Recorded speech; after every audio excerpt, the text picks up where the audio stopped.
কোরআনুল কারীমের মধ্যে আছে প্রত্যেক নাফরমান বান্দা পাপী দুনিয়া থেকে বিদায় নেওয়ার মুহূর্তে মালাকুল মউত আজরাইল যখন আসবে, প্রত্যেক পাপী মানুষ তারা আল্লাহ তাআলার কাছে আফসোস করবে আর বলবে, আল্লাহ আমাকে আর একটু সময় দেন,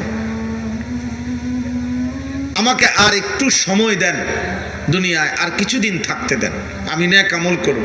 আল্লাহ বলবেন না, কাল্লা, কখনোই না। প্রত্যেক নাফরমান কবরে হাজার হাজার বার, লক্ষ কোটি বার বলবে, আল্লাহ আমাকে একটু দুনিয়ায় যেতে দেন। আল্লাহ বলবেন না। প্রত্যেক নাফরমান হাসরের ময়দানে বলবে, আল্লাহ ফারজি'না না'মাল সালিহান, আমাকে দুনিয়ায় একটু ফেরত যেতে দেন, একটু সময় দেন, আমি নেক আমল করব। আল্লাহ বলবেন না।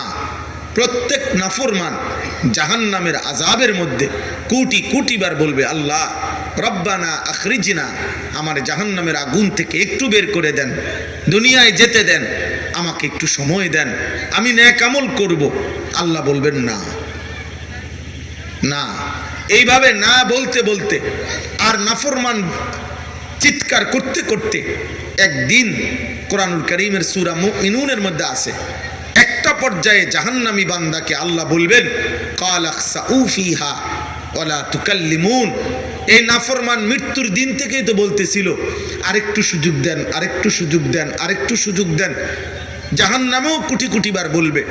একটা পর্যায়ে মহান আল্লাহ পাক বলবে, হে বেঈমান, হে নাফরমান, তুমি এই জাহান্নামে অনন্তকালের জন্য পড়ে থাকো, ওয়ালা তুকাল্লিমুন, আর একটি কথাও বলবা না, আর কোনো শব্দ করবা না।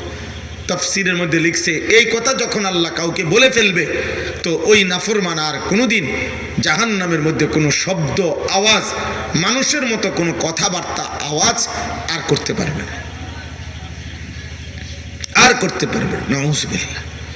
তাফসীরের মধ্যে আছে, এরপরে জাহান্নামীর মুখ থেকে যে আওয়াজ বের হবে সেটা হয় কুত্তার আওয়াজ, নয়তো গাধার আওয়াজ, কুকুরের ঘেউ ঘেউ ধ্বনি অথবা গাধার আওয়াজ তার মুখ থেকে বের হবে। মানুষের কোনো আওয়াজ আর বের হবে না।